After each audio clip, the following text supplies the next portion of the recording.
two, check 1 2, check 1 2. Your audio. Hold on. Check 1 2. All right. Can you hear us, ladies and gentlemen? Can you hear us? What is up? I'm your host, Ice. This is the Ice Media Show. Ukraine-Russian conflict, economics and industry. So we have an amazing presentation for you today, ladies and gentlemen. As you can see, wow. Okay, so where do we begin? This is I couldn't even get down. I couldn't get to 5 on the list before we racked up. Look how many slides we got today, ladies and gentlemen. But before we get in, our prayers and thoughts go out to the Ukrainian people.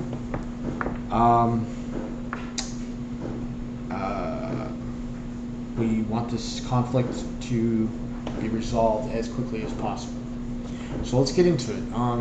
If you caught last episode, we told you that we weren't picking sides, and that we were going to stay away from tactics. We were going to stay away from tactics. We were going to stay away from strategy, and basically the political, motivational, ideological aspects of the conflict.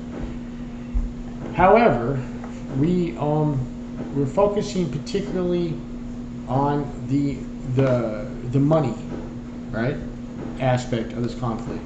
So, in other words, we could have focused on tactics. We could have focused on strategy. We could have focused on the history behind, the reasons why this whole thing happened the way it is. But we would be one in a million media outlets out there. So we wanted to focus on something that nobody else was covering. So we could, directly focus on that and offer you something unique, right? So we focused entirely, we wanted to track money, arms, and stock. So we're tracking currencies, we're tracking stocks, we're tracking and we're tracking arms.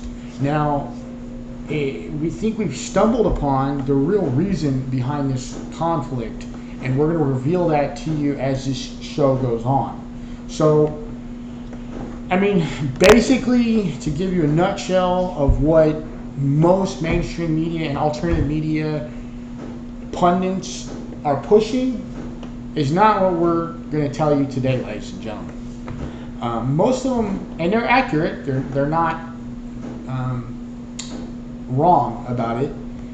We have been tracking media too, ladies and gentlemen. We've been tracking media to give us a whole understanding on where they lie. We've been, for example, so I got it written down. We've been tracking. They're basically, are they? See, we have media. We got Pro-West Ukraine. Under that, we got Fox News, Newsmax, Sky News Australia, DW News, DW Docs, and Vox. Clearly, they're all in the West, based in the West. We got media. We got neutral. We put WION out of India, but they've been slotted down to more of a pro-West Ukraine stance. Neutral, pro-Russia. We got Rogue News, The Durant, Lee Stranahan. And that's just to name a few. Now, the reason I haven't been putting a lot of videos or covering this extensively this last 2 weeks is I've been busy. I got a lot of irons in the fire right now, and I've been working. So I just kind of decided this last week, when I got off work, I was just gonna work out, go lift weights and go for a run, as opposed to doing some research. But it's the weekend, and I have been taking notes, and so these are the notes that I've been taking that we're going to go through. and it's just been, I've been just trying to pick up from news outlets if I can track money. So like, you know, I usually write their source, and you know, like the ruble falls 30% against the dollar. You know, at the Reichstag, the Bundestag, along with the Chancellor Olaf Scholz. So Merkel's not in power anymore. It's Olaf Scholz. If you didn't know, it's Olaf Scholz to supply Ukraine with 1,000 anti-tank weapons, 500 surface-to-air. That's Stingers. We're going to get into that later. But we got some unique information that we did uncover. Now, we only, like I said, we only got to 5 before we filled up all this. So this is going to be a long show. We're going to explain to you the real reasons behind this. And we're going to go from there. So, without further ado, let's begin. So, ladies and gentlemen, we're going to premise this conversation is that what I want you to get through your thick head is that when they say reset, this is the Great Reset, you know, or the Great Awakening, or the Great whatever. Okay, they're not telling you what it's really for. I mean, we all know it, they know it, but for some reason they're, I don't know, camouflaging it somehow to make it seem ideological. Like, and it is. There's a lot to it. And so us patriots on the ground, see, this is really delicate war right now because we are paralleling and correlating right now as we speak. Our operation as ground, as citizens and information and warriors and activists on the ground, okay, while the superpowers and the globalists are launching their operation, and in the end, when this is all over, okay, we're going to try to like grab power so that the power is from the people. When all the dust is settled, that's our objective, okay. So get educated quick. You came to the right show, okay? Because if you're rolling with me, we're gonna be able to like thwart what they're trying to do. So in a nutshell, the Great Reset is I mean, it's okay. It's the debt reset. It's the debt reset. They're resetting the debt. Why? Because the world's currencies are fiat. The world's currencies are fiat. Now we've been tracking oil, we've been tracking media, we've been tracking arms, we've been tracking stocks, and we've been tracking currencies since COVID hit. I'm gonna give you a little backstory. COVID is the beginning of the reset. How they're resetting it is they're trying to switch from, okay, they're trying to switch from a fiat, a heavily inflated, debt-riddled fiat currency, which is the dollar, to, we think at this point, cryptos. Okay? That's what they're trying to do. Without complete and utter chaos ensuing. Now, why they haven't told you this is because they don't want to run on the banks and they don't want panic. They're trying to do this in stages. Okay? They're trying to do this in stages. Stage 1. Actually, you might even want to go back to when the Trump and the Patriots, the White Hats, launched their operation in 2016. And I'm not talking about Q, okay? we're just talking here, okay? Then you had COVID hit. All right, COVID was to shock the system and get you to start slowly converting over into cryptos. Okay, now we're going to show you all of the slides here. Also, interestingly enough, we stumbled upon, if you can track arms, you can predict war, okay? So what you need to be asking yourself is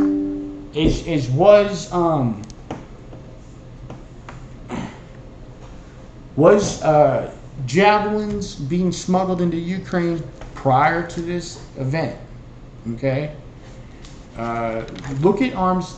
You know, they want to get arms in first, right? Now, ask yourself this. Okay. Hillary Clinton, and when I say, okay, Trump and the White Hats and why that's an operation, is simply this. Not that I have any, like, specific evidence, but I'm just looking at it from a 30,000 foot view and looking how events transpired. And you can see some circumstantial evidence, right, instead of hard evidence.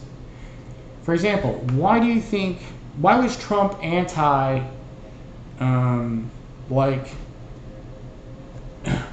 going to war with Russia, as far as his rhetoric, or his message, not his rhetoric, his message. And then if you look at Hillary Clinton's campaign and their message, right, they wanted to preset the stage that Russia was like a villain, right? So that has clear-cut premeditation, right? Premeditated knowledge before the actual event, right? If they're pushing Russia as the villain, they want to preset the stage, prime the public before it actually happens, which means that this was probably a serious planned operation, because ever since 2008, or actually for a while, they knew eventually, you know, that the Pied Piper would become Colin, and the debt would be, they couldn't keep it going on forever. Now, it's theorized that they were going to do something cataclysmic, you know, like a nuclear detonation or some kind of major bloody war. And this is the theory. This is how the theory goes. Don't get it conflicted with QAnon or 4chan or 8chan or any of that, you know, J6 BS. Okay? This is just looking at it from a 30,000 foot view. The theory is that there's patriots that were in the know, say NSA, CIA, FBI, whatever. Didn't want to sell out you didn't want to leave the American citizen or the world citizens left holding the bag. So maybe formulated a different option, right? And that's why that Hillary Clinton and them were blocked, right? Now, there was no foreign interference. Trump grew the economy, wanted to grow his way out of the situation. But what happened? But was blocked by the FBI and the deep state the whole time. And then what? Then they stole the election, right? Using what? COVID, right? COVID was the pretext to steal the election and to start what? Okay, jacking prices up, right? And inflating the dollar. Now, you inflated the dollar and you had a pretext to jack oil prices in. Now, how does this all tie in?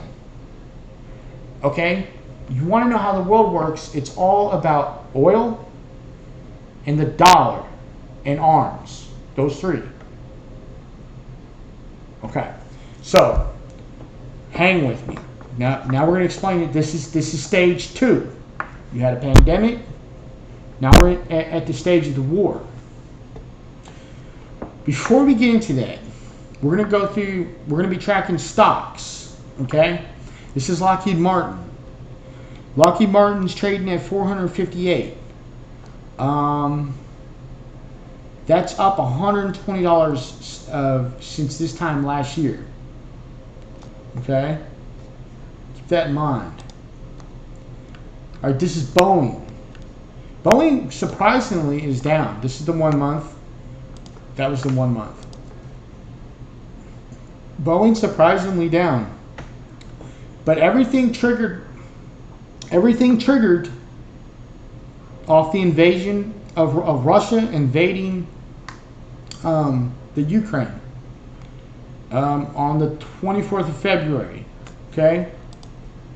24th of February, 25th. That's when the markets, you want to study these, okay? 24th, 23rd. See that? Okay. That was this is BAE Systems. That's out of the United Kingdom. I tried to find Russia's leading stock. It's hard, but we're going to show you the MOEX, which is Russia's stock index. Okay, this is Raytheon. Now we're going to show you what weapons both Raytheon and Lockheed Martin build. Okay, which are pivotal to this conflict. There's the 24th. They're all up massively. Okay, massively. The stock is up. Northrop Grumman, 24th. See that? General Dynamics, 24th. We're going to show you how arms, oil, and currency indexes all match up. This is EADSY, Airbus SE, which is that's Airbus's weapons manufacturing division. They're surprisingly down. Okay, now we're going to talk about currencies. Okay, you got USD to the ruble. Okay, it's $122 or rubles. I'm sorry, per USD. So what does that mean? Per dollar. That means it's less than it's less than a penny. Okay, the ruble in Americans value terms, right? The ruble right now is worth less than a penny compared to the dollar. Ask yourself, why is Russia's currency so cheap, right? Now you're asking yourself, well, how does this all make sense? I mean, because this is decoupling away from the banking system. Okay, what this does is this is decoupling Russia, central bank, away from the US dollar. That's the first stages, okay? Is that all these economies got to decouple. Decouple from the SWIFT, decouple from the from the dollar. Okay. Here's crude. Crude's trading at 115.68. That's huge. That's massive. You don't ever want crude to be that high, because then that's when inflation goes up. Prices are going up, not because in my opinion, it's not so much an influx of dollars, right, as it is other things. This is one example. Is that it's 115.68 a barrel. However, that just makes prices go up, okay? Because, you know, it goes down to trucks. Isn't it convenient that we had trucker convoys blocking, you know, certain situations, which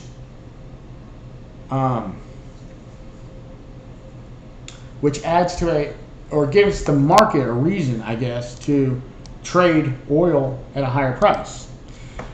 Now, what does a high oil price do to the value of the dollar? Okay, ask yourself that. It strengthens it. Okay, so when you have an inflated dollar, what happens? It becomes weak. Except if you can get oil high, then the dollar becomes strong. But you want a nice balance. You don't want it too much, because then exports become too expensive, right? And you don't want it too high, too low. You want a happy medium, which is around $60 a barrel. You want cheap oil, you don't want it too high. Does it make sense? Now I'm going to explain to you why oil shouldn't even be high at all. They're outright lying. Okay? They're gouging the price. Now, isn't it funny? See how this all ties in? You had the Suez Canal, You had COVID. Now, COVID would actually put the country's oil at a glut. The world's oil should have been at a glut because they were all shut down for so long. So how is it trading at 115? That doesn't make any sense. Here's the US dollar index. Okay, this is the 1 day. Let's go to the 1 month. It's up. See that? See that? Okay, that's the 25th. Look, the dollar's strength has gone up. You see that? Let's go back to this. All right, look at oil, crude oil. Okay, there's the 25th. See that? It was trading at $90 a barrel. That's okay, you know, but now it's at 115, which means the dollar's strong. Why? Because of the petrodollar system, right? So when other countries need oil, they gotta get dollars. See what I'm saying? Look at the US dollar index. 25th. See that? See it went up? Go back. See that? See it went up? Okay. Now I want to jump to defense industry of Russia. Try reading that. I'll read the first paragraph and then we're going to move on because we got a lot to get into.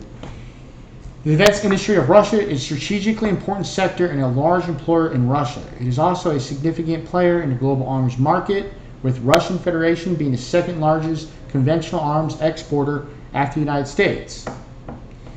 See that? Russia Federation being the second largest conventional arms exporter after the United States.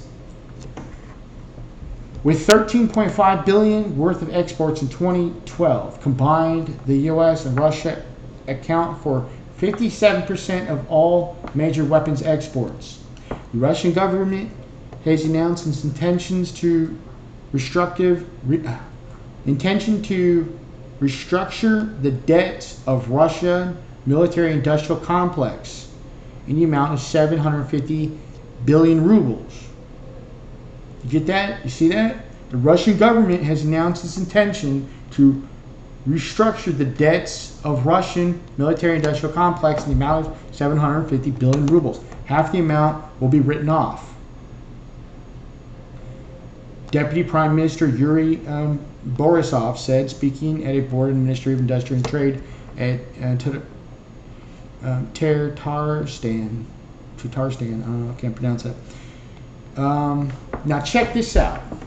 President Vladimir Putin considers the Syrian civil war to be a good platform for advertisement of the capabilities of Russian weapons capable of boosting Russia's military sales. Okay. However, take that with a grain of salt because we all know about Wikipedia. Okay.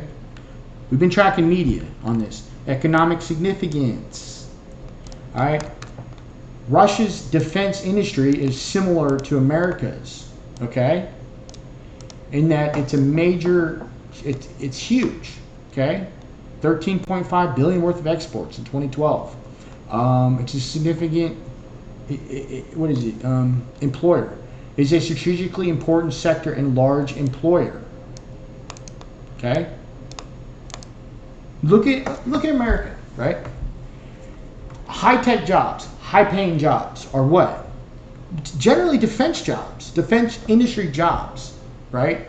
Space industry, defense industry. You're talking engineers, scientists, computer scientists. That's all defense industry. Keep moving on. Okay, the MOEX. That's Russia's stock index. Look at that. Look at that. Okay, it's gone back a little bit. That's probably because the ceasefire negotiations. All right.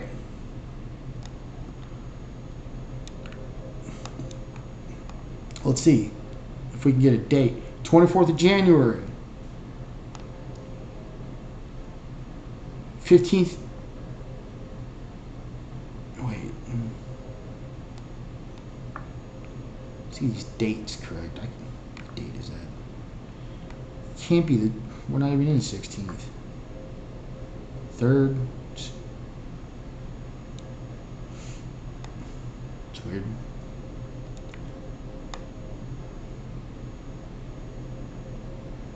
I don't know if that. See, that's weird. It says that 25th of February 2017.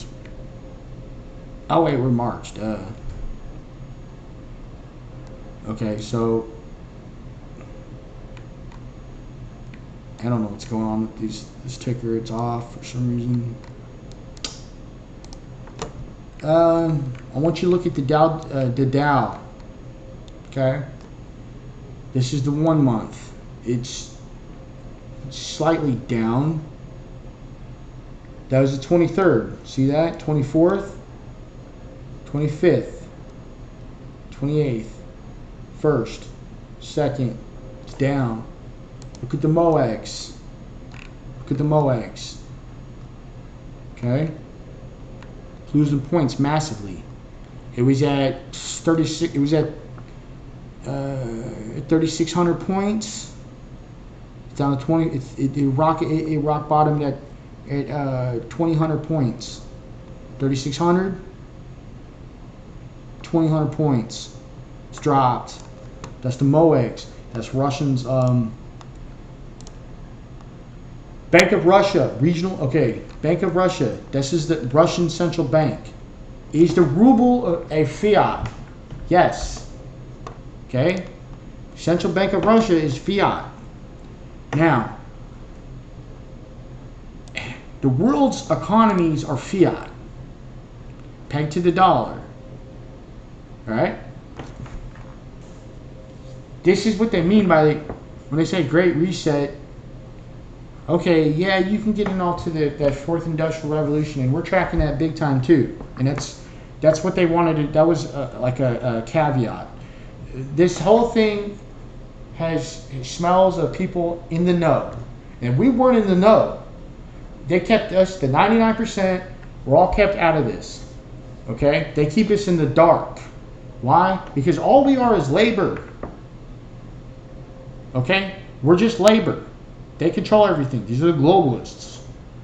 I don't know if they don't normally work together. I think because if the dollar would have went, the whole world's economies would have went, and I think they estimated like billions of death, and war would have broke out everywhere. So in a sense, I think they had to coordinate on this. I'd like to play this video for you, okay? This comes from BitChute. It's called the Russian Ruble, the gold standard fiat currency. It just came out March 4th, 2022. Take a listen. The Russian ruble, the gold standard of fiat currencies. It would seem that Russia has returned to the gold standard. I've yet to confirm this, but I believe it to be bona fide. The Russian authorities have abolished VAT on purchases of gold bullion. This tax stood at 20%. If this is true, then it is momentous news, and it will have major ramifications for us all. But it comes as no great surprise to me. I was expecting it. It was a move that had to be made. In a video I published yesterday entitled Russia versus the Western Powers, War and Sanctions, I forecast something of this nature would occur. I quote, Russia has substantial gold reserves, apparently some 2,300 tons, the fifth largest holdings in the world. Did you hear that? Fifth largest holdings in the world. Where's ours? Remember when Trump had Mnuchin? Yeah, Mnuchin go down to Fort Knox? Ask yourself, that hasn't happened in like decades. Why did he do it? Okay? You don't think they had to seize? Okay, the White Hats, Trump had to seize control, and change up the plan and coordinate it better. Because, the previous people were probably going to do something like major sinister to be able to they're probably just going to crash the whole thing. Okay? We can have a hard crash or a soft crash. And we're in the midst of a soft crash. All right? This has been in operation for like 6 years. They're trying to do this carefully. and this could come into play in some way, shape or form. And if they do anything related to gold in support of the ruble, this could have enormous implications for gold. We could see gold finally break free and silver too." End quote. For those of you who don't know, the gold standard is the name given to the backing of a currency with gold. With a gold standard, a currency can become money, or rather I should say a currency can assume the status of money. Most people, myself included, use the terms money and currency more or less interchangeably, but technically they are different and so shouldn't really be confused. Backing a currency with gold gives the currency a value that it would otherwise not have. After all, currencies don't have any real intrinsic value. In and of themselves, they aren't worth much. They are just paper, pretty printed pieces of paper, or with regard to coins, shiny bits of metal. Precious metals, such as gold and silver, are monetary metals. They are considered as being money, real money, not the currency that masquerades as money these days. All major currencies of the world, except the ruble now, are fiat currencies. Fiat currencies are not real money. Fiat currencies are fake money, false money, phony money, funny money, or however you want to describe it. They pretend to be money, but they aren't actually money. So, I expect this measure will force other nations to follow suit. I don't know when this will occur, but at a guess I would say before the end of this year. Putin has become the child in the town who shouts, "The emperor has no clothes." If the currencies don't go on the gold standard, then the currencies will parade around town naked. Anyway, I was delighted to hear this news. For me, it's very welcome indeed, for it signals the beginning of the end of the fiat currencies, the scourge of our societies. When all nations return to the gold standard, we will all be a whole lot better off. Expect the price of gold to rise, and silver too. Wise up and rise up. All right, ladies and gentlemen. What makes the world go round? Barter. Pure and simple. Now, you want to get into all that woo-woo, transcendental and stuff, man, knock yourself out. But in the three-dimensional, in the physical dimension, where we got to eat and sleep, it's barter. Now, some people say money, but really it's barter. Pure and simple. That's all it is. All right? And as soon as you come to realize that, the better off you're going to be. It's barter. Now, there's many different forms, but when it comes down to it, it's basically trading goods and services. Now, you can create some kind of like stored value, instead of I got 100 cows or whatever, but I don't want to like trade it all the time. So let's create cash and banks and stuff like that. Notes, right? You write a note. Okay, this note is worth 20 cows. That's how it works, man. Here's the thing. During COVID, the only thing you can do is protect yourself is buy crypto, buy, make sure you have your transportation fit well. Get out of the city now. Stockpile on food. Now I spent my whole last 2 years battling the mandatory vaccines, the passports, okay? Because I didn't want that put in place, okay? We patriots on the ground are paralleling the globalist operation. I'm going to repeat, we're paralleling the globalist operation, and when the dust clears and all this clears, we're going to hopefully we're going to try to come out on top. So it's just really delicate. Now, that's where the states party comes in, but we're going to get into that later. That's down the road, okay? The states are going to become real important upcoming here. Now, I'm going to let you in on a little secret. They own the cryptos, okay? So when all this clears, okay, they're going to try to own the crypto. Just like assets. They're going to try to own everything. Okay, they're trying to transfer the power by switching off a currency, basically. So That's how that works. So everything's in play right now, okay? You got a lot of sharks swimming around. Why I don't like crypto? I do and I don't. I'm not saying I'm anti-crypto. Matter of fact, I'm going to start investing in crypto right now. But besides all that, the biggest thing you can do is invest in yourself. Right now, you need to be learning the trade. I've been learning IT and coding. That's kind of what I banked on. But you know, you can't be a warehouse worker or whatever. I mean, that's the biggest industry in America, I guess, right now. You know, Amazon warehouse worker. That's all fine and dandy, but I'm gonna be straight up honest with you. It's not skilled, and if you don't have no value, then what do you offer? So learn a trade: electrician, plumbing, telecommunications installation, lineman, coding, IT, right? If you really are smart, be a lawyer or doctor. That's a skill. It's a trade. Now, whatever you want to say about lawyers, hey, look, our system is based on law, okay? Pure and simple. If we didn't have a strong foundation of law, then we'd be straight up anarchy. We'd be medieval ages. I mean, morality is good, the Bible and all that. There's nothing wrong with that. I'm not taking it back. I'm one of the most spiritualist mugs you'll ever meet. But morality gets passed down through through families and stuff. That's really where you learn, right and wrong. We all are generally good. I mean, you can kind of tell that and stuff. I mean, but it's the world that pits us against each other. But it's law. It's what we have written. Now, I think there's a lot of people who game the system, game the law and all that, and it becomes corrupt. There's no doubt about that.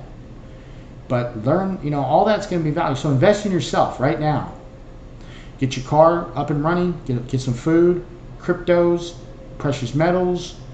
Cash is fine for right now. Save. That actually slows inflation. The more you save. And invest in some kind of trade. Welding, right? Now, anyway, what I don't like about cryptos is who created it. Where did it come from? We don't know. Oh, okay, it was just given to us. It was like a manta from heaven or something. Come on, smarten up.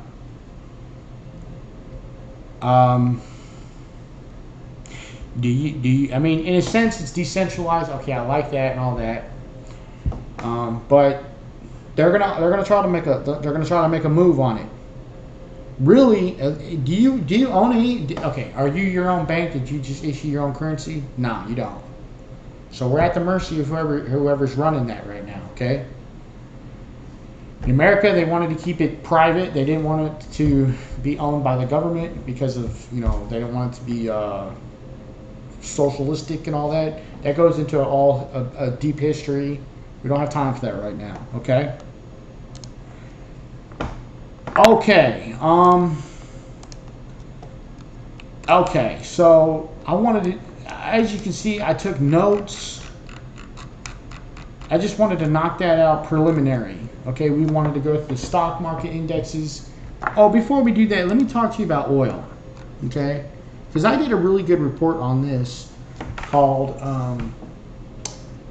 it's a documentary. So go to my documentaries. I create my own documentaries. There's a section, if you scroll down, called Ice Made Documentaries. I did one on Space Force, but I did a couple of short ones. One of them is called Keystone, the true story behind the cancellation. You need to watch that because that gives you a sound foundation on Americans' oil consumption. If you don't know the basic numbers, you're going to think that these prices are real. They're not really real. They're just speculative. So let's talk about oil for a little bit. Okay, this is America's daily consumption in BPD, barrels per day. Okay? BPD. 1998 to 2020. 1998, the American consumed 18 million 917,000 barrels per day in 1998.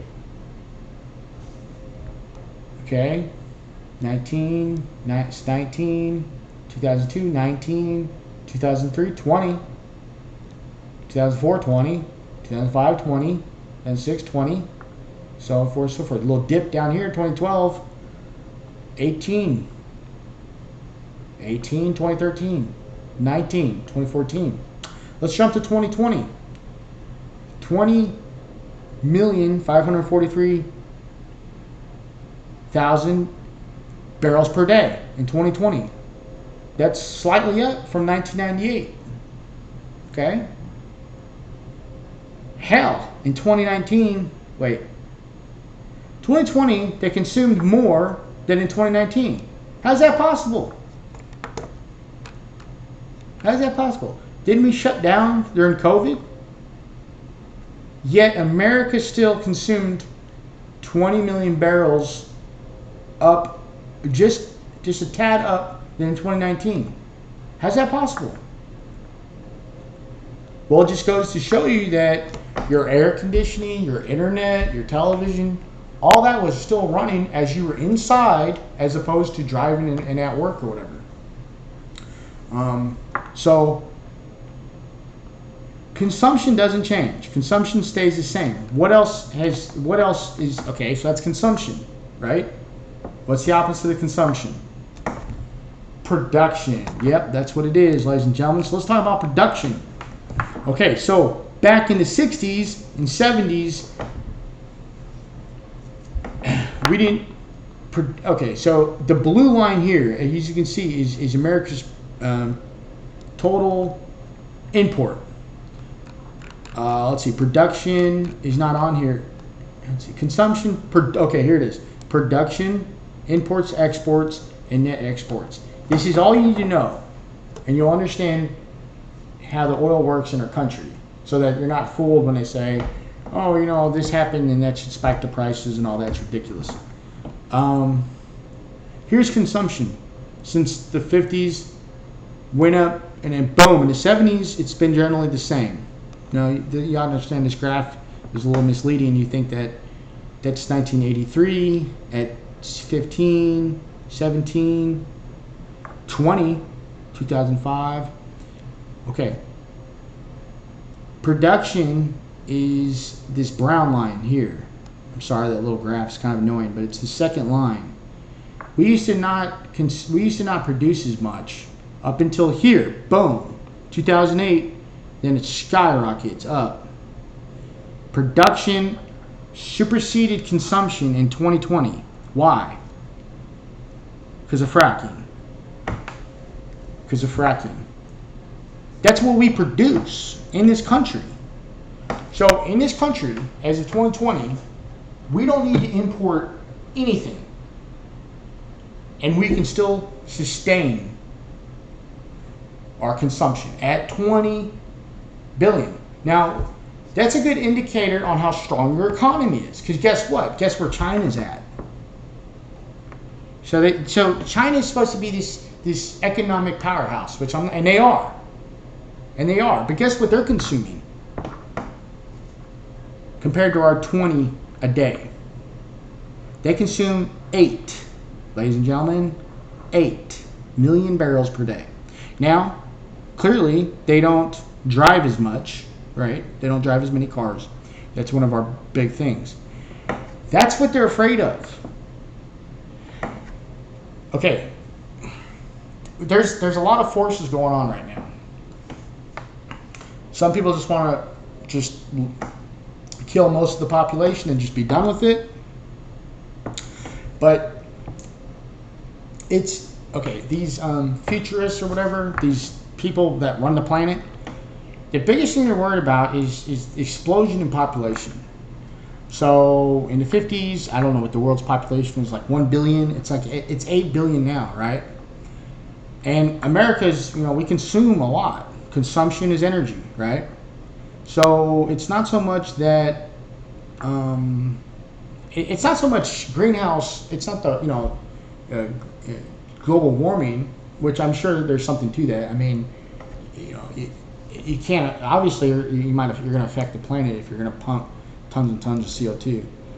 But forget about that. It's the fact that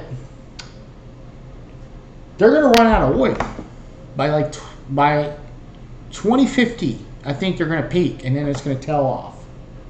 That's what, 2 generations? That's nothing. You have to start preparing for that now. It's not infinite. It's finite. So forget climate change for a moment. We don't have time to analyze that. Let's just forget that. What about the world's oil reserves that's in the ground?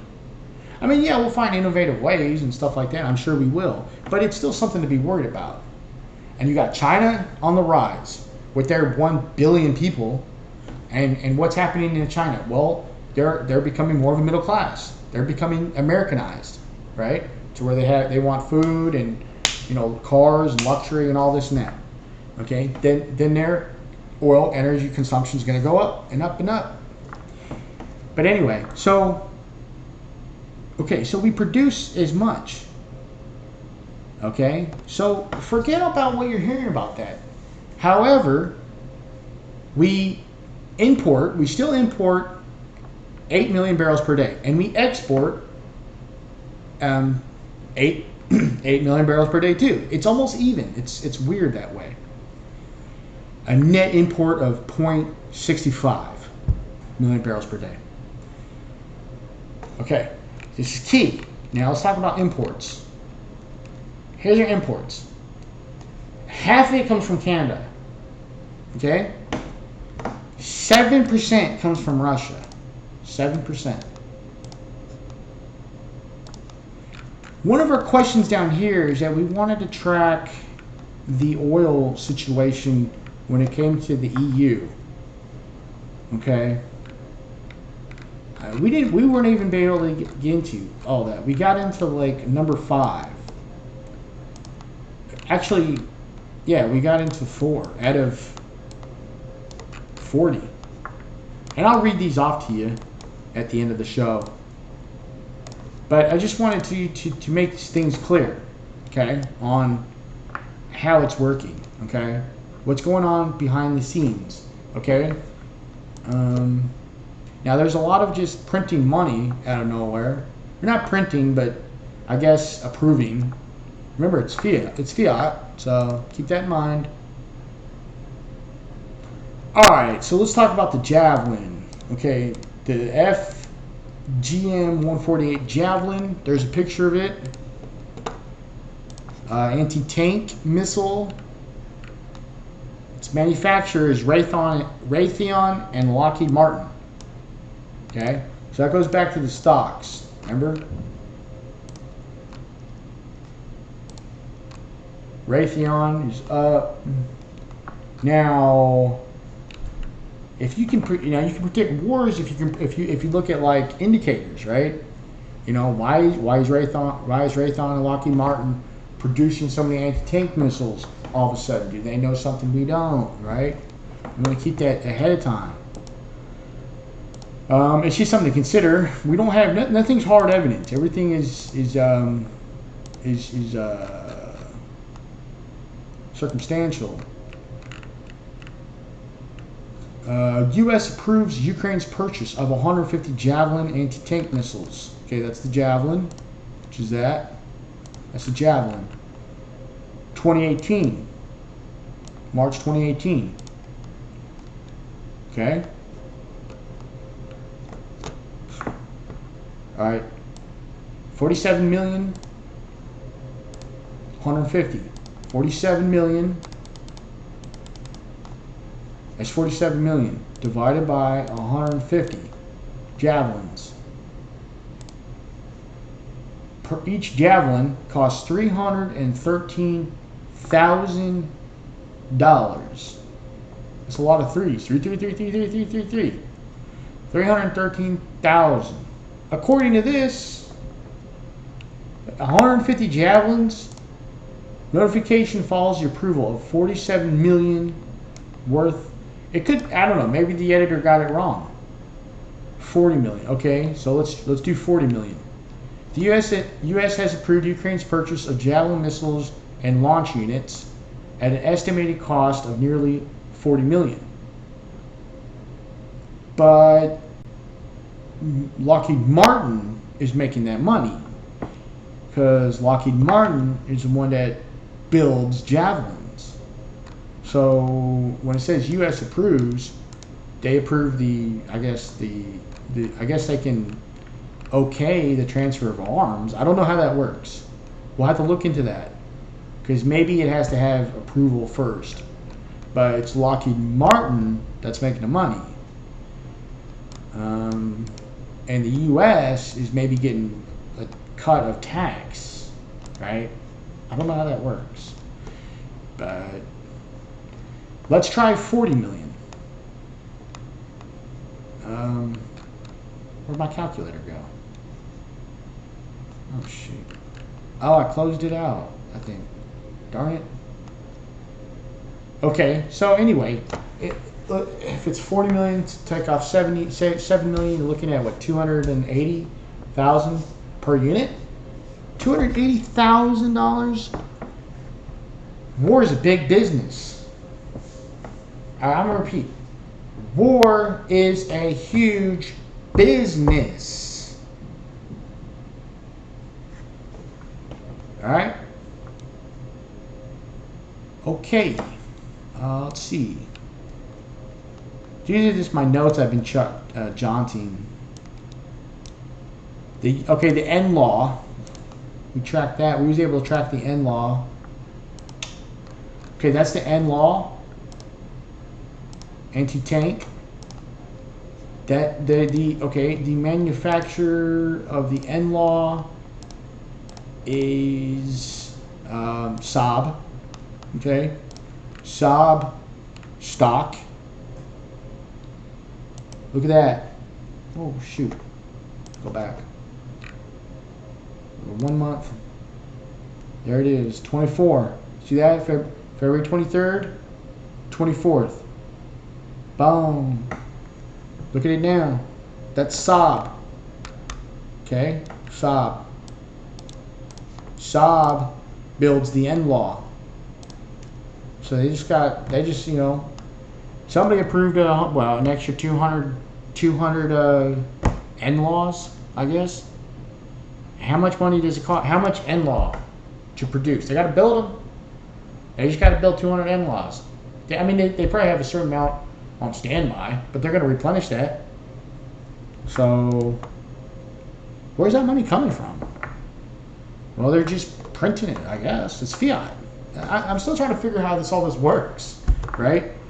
You know? Let's keep moving on. Western arms suppliers for Ukraine. How are they getting there? Okay?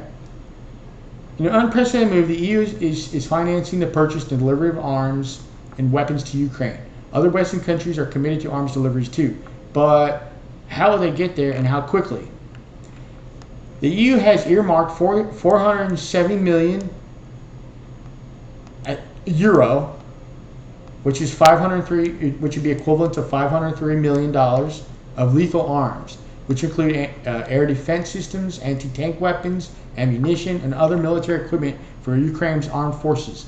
A further 50 million would be spent on providing non-lethal supplies such as field protective gear, helmets, and first aid kits. Now this is interesting. Check this out. As EU treaties do not allow it to tap into its normal budget for military purposes, the bloc is activating a vehicle called the European Peace Facility, which allows it to provide military aid up to a ceiling of 5 billion. So since when did the EU become a country? Weren't they like a currency trading organization? You see how it's funny like that, right? Because you don't vote for, do you vote for the president, which is her? This is the president of the EU called Ursula von der Leyen. She's out of Belgium. So you got the Dutch, okay? Here's all the players involved. You got Germany, you got the Dutch, you got the French, you got the Anglo Empire, UK, Canada, America, Australia, and of course Russia. Let's keep reading.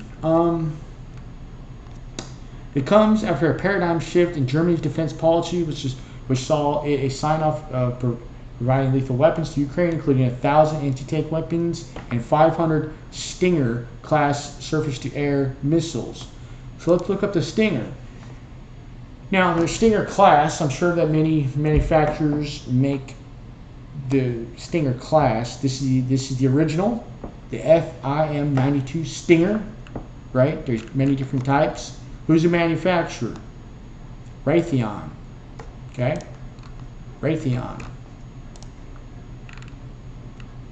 Biden is sending Stinger missiles to Ukraine for the first time, which could be used to shoot down Russian helicopters.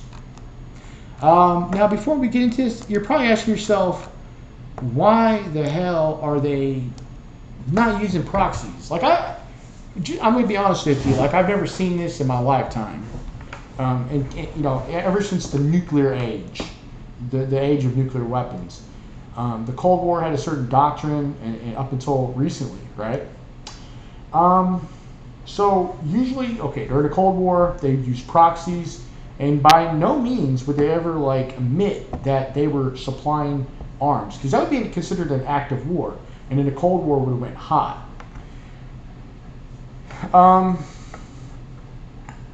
Now, the reason I think, here's my theory. The reason that they're just announcing their intentions, because I believe that they're purposely signaling their intentions so that there's no miscommunication and nuclear war doesn't accidentally go off.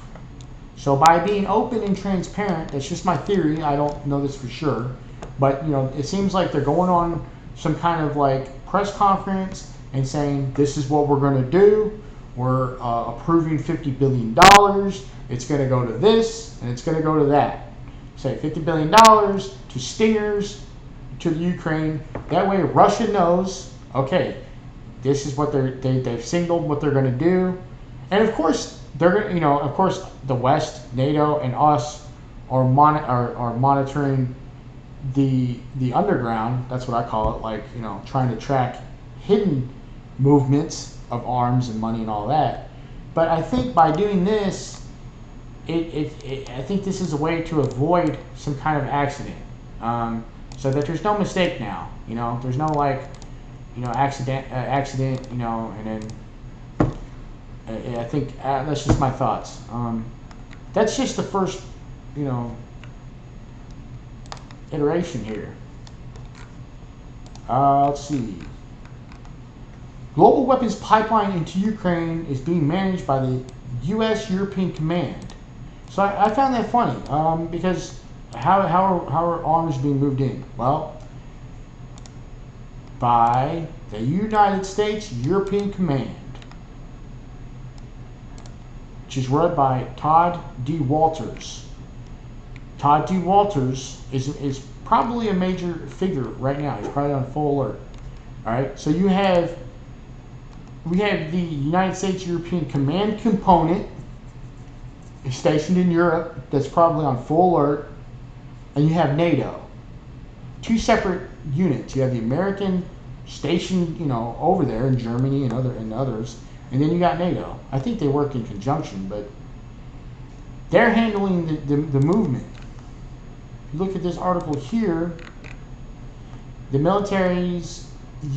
U.S. military's U.S. European Command has become the organizer of a global coalition of nations sending weapons and security aid to Ukraine as it fends off Russia's efforts to conquer the country. So there's no denying. I mean, this is like war, but it's not war. It's weird because this would be considered an act of war. If you're supplying arms to the Ukraine, Russia consider you as a combatant, and that's why I think they're signaling it ahead of time so that both Russia and the U.S. are all kind of well in the know on this, so that nuclear war does not break out accidentally. The command based in Germany under Air Force General Todd Walters is coordinating shipments into the war zone from 14 countries 14 countries. This includes the latest 350 million aid, which you're all well aware of. I've been tracking as much as money as I can track. I just wanted to focus on that. And that's why I'm tracking arms, because arms cost money. I just wanted to focus strictly on the money. As well as newly pledged support from Germany and Sweden. And there you go. Right. So, okay, so that's what I got so far, ladies and gentlemen. I hope you learned something from it.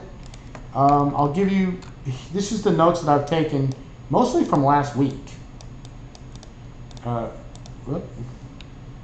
We'll go over it. Number 2, key weapons, Javelin, NLAW, the 30 millimeter 54 caliber. Number 3, how are small arms entering the country? Biden's State of the Union speech, seizing yachts and mansions. I watched the speech. It was creepy. I don't know why they were so upbeat. Why are they upbeat when you have two nuclear superpowers facing off? And this is what I mean. You know, these globalists are dangerous. You know, they don't care about us on the ground. The 99%, they would just shoot enough, kill us, than to do anything. They don't care. They just care about themselves. But but that brings me to the question. Okay, where's the yachts and mansions going? Who gets that? So America seized it, but where's it going? Those are assets. I'd like to know that.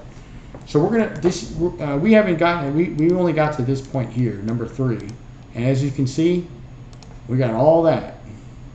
We're going to be coming back next weekend.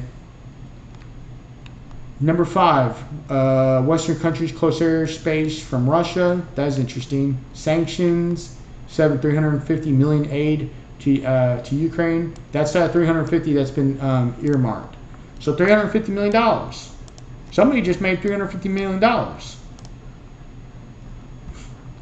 Budapest Agreement, Minsk Accords. Check those out.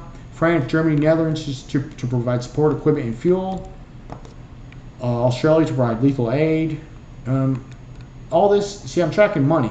Support, equipment, fuel, lethal aid. That's munitions. That costs money. That's why I wanted to track that. NATO's bolstered arms to Ukraine. EU Commissioner President von der Leyen bans Russia from SWIFT. That's economic. But see, that decouples Russia.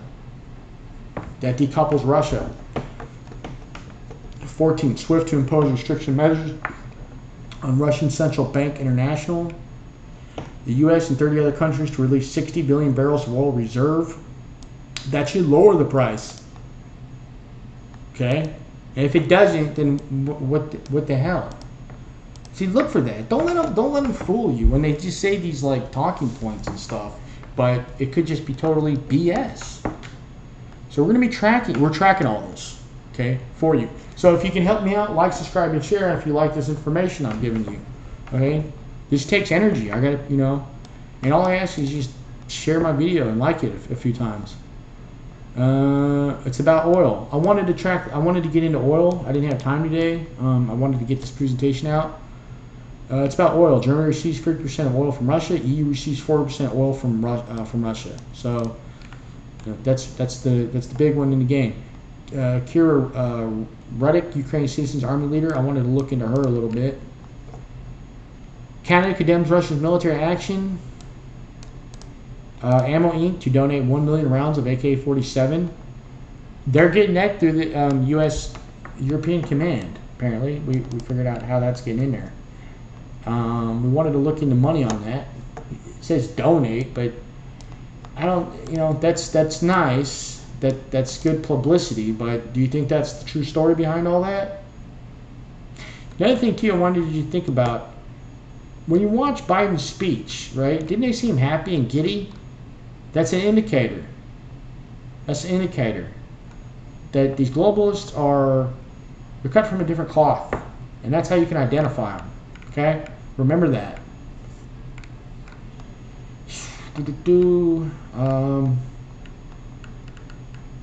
20. France has sent aircraft carrier Charles de Gaulle to Romanian coast. City unit address, strange upbeat mood given circumstances. Yeah. I wanted to study the cyber aspect of this, which is the internet. Russia bans Facebook. Facebook bans Russia. Telegram's go-to app for conflict info. 24. Look into cell carrier internet providers to the Ukraine region. We're going to be working on this after we get off here, but by the time I create this video and upload it and then promote it, it'll be like 7 o'clock tonight. See, it takes a lot of energy. If you haven't done any of this, you got to first do the research, right? Once you've done the research, then you got to kind of edit the video, which doesn't take too long, but you do kind of have to splice a few clips in it to make it somewhat presentable. And then you got to upload it, and it takes time because you got to open up all your accounts and upload it to Rumble, BitChute, Minds, Twitter, Gab, YouTube, right? And it does actually take time to upload. Then, if you're like me, you got to promote it, which means I have to copy it and share it amongst all my my platforms, which takes a while. If I didn't do any of that, I wouldn't get any views, which is weird. I mean, that's BS because I don't expect to be like 25K subscribers, but at least, a few, 100,000, like a few thousand would be normal. But no, Google algorithms keeps my channel completely from ever being viewed at all. Germany set to decouple its energy from Russia. So they're really doing this decoupling the West to Russia. So it's got earmarks of the old Cold War era. So things change, but the more they change, the more they stay the same. I mean, the infrastructure that was put post-World War II is very much still in place today. Germany to increase defense spending, $100 billion. Somebody just made $100 billion. Somebody just made $100 billion. I wanted to look into satellite images of the region. I didn't get to do that. I'm going to do that as soon as we get off here. Russia banned from YouTube, Instagram, and Facebook. Oh, man, that's interesting because I actually I wanted to tell you about that. So, oh, man, I forgot to put that into this presentation. Let's see if I could still do that. Okay. Look at this. Top Russian news outlets. I've been looking at a lot about this too. Top 30 Russian newspapers online. Here you go.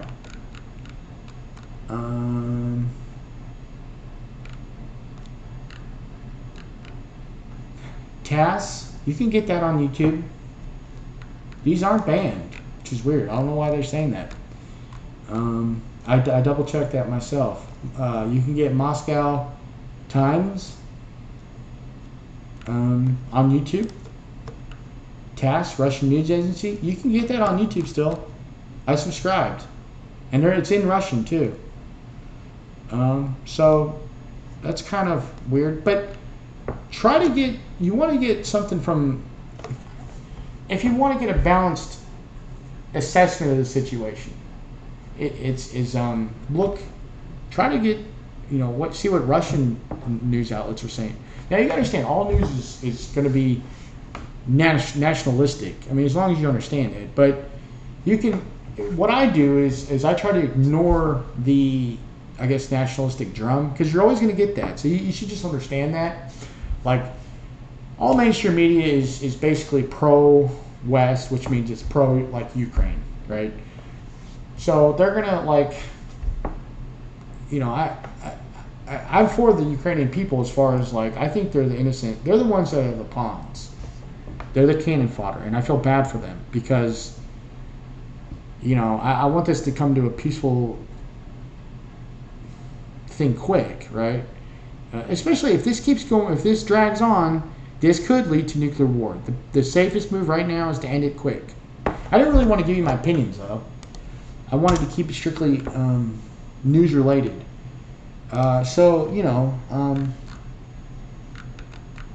Check out some of these sites, right? and see if you can find them.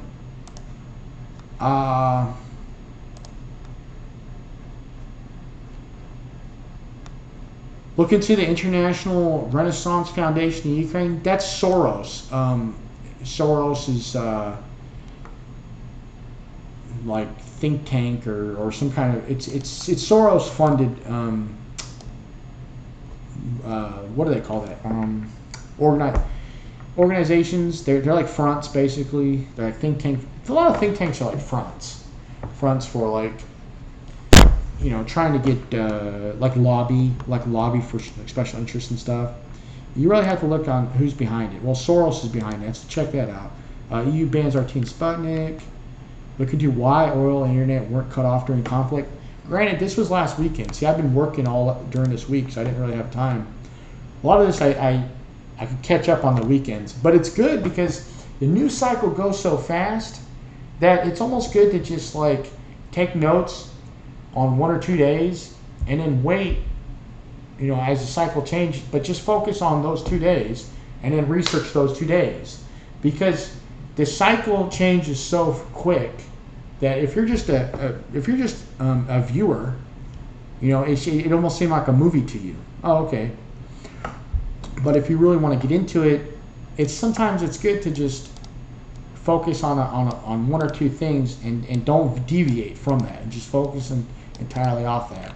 And that's kind of why my whole thing on this whole thing was I wanted to study the banking aspect of it, because war is run by money. I mean, pure and simple, or at least that's how it used to be back in the old days. Okay, it hasn't changed. It's still about fucking booty. You know, it's about pillage. I mean, people conquered because of resources. It's like if they wanted your resources, they would take it by force, by crook or by hook, right? Resources is whatever it could be, you know. So the Russian central bank doubles its interest rates.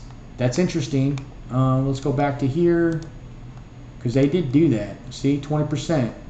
Bank of Russia increases their key rate to 20%. Why'd they do that? Ask yourself that. This is why this is truly shaping up to be a banker's war. Not only is Russia a nuclear superpower, but also a space warfare superpower. I wanted to look into the space aspect of it, which I think I'm going to focus on that as soon as I get off on here. Look at UN Security Council votes. I did look at that. Basically, the UN proposed some resolutions, but only if, you know, obviously Moscow vetoed a couple of them. I think they have a like veto power or something. I wonder who's on the ground covering the news, right? Is there on the ground correspondents? What news agencies are on the ground?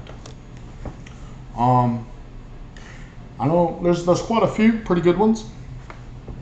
There's some correspondents. There's a lot of correspondents out of Moscow, you know, but you know, are they really, or are they just green screen? That's what I want to figure out. Like, you know, I've never actually worked at a newsroom, like a major newsroom before, but you know, don't ever believe anything you see, right? You know, make sure you do research. It doesn't take much editing to say that some guy's from Moscow. I'm out of Moscow right now. Really? The guy could be out of Cleveland. And they just put that, you know, it's very deceptive editing.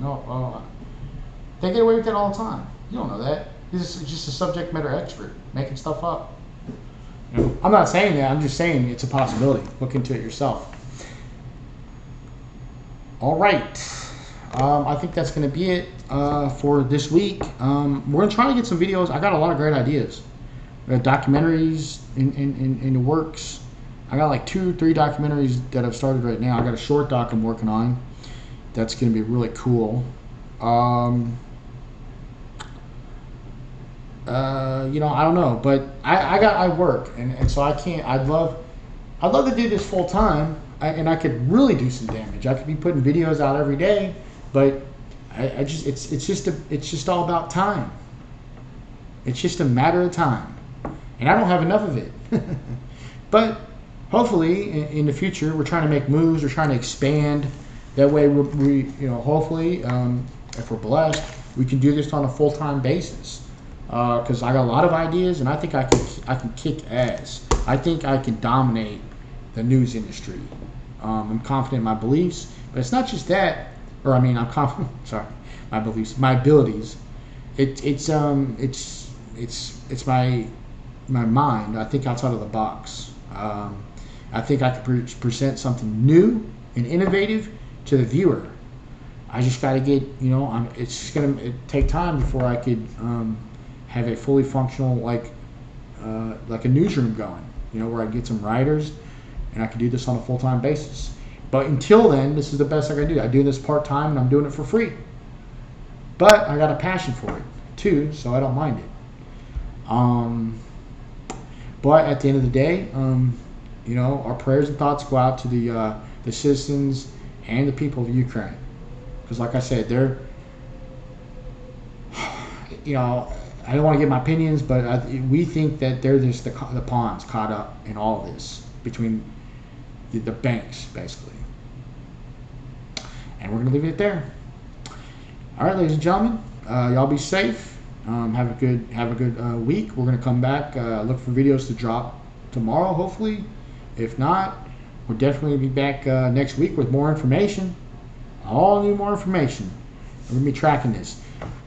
Oh, also too, so y'all know, we don't want to get too sidetracked on this. That's the biggest thing. We want to make that clear. We're still in battle with the mandatory vaccine and vaccine passports. Now, we did a great job. We did a hell of a job because, hey, look, prior to 2015, would we have any real power? No, we got power now. Okay, now we're checking their moves and stuff, which shows you the beauty of the First Amendment. Freedom of press. This is what it does. Okay, this freedom of press is what keeps this corruption in check, and that's what it was supposed to do in the first place, right? You can't and freedom of speech and all that, freedom of assembly, peaceful assembly, freedom to petition your government of grievances. With that, ladies and gentlemen, love you. Y'all have a good week, and I'll talk to you later. And who loves you? And who do you love? Yes! Yes! Yes! Yes! Hey, what's going on? We don't lie.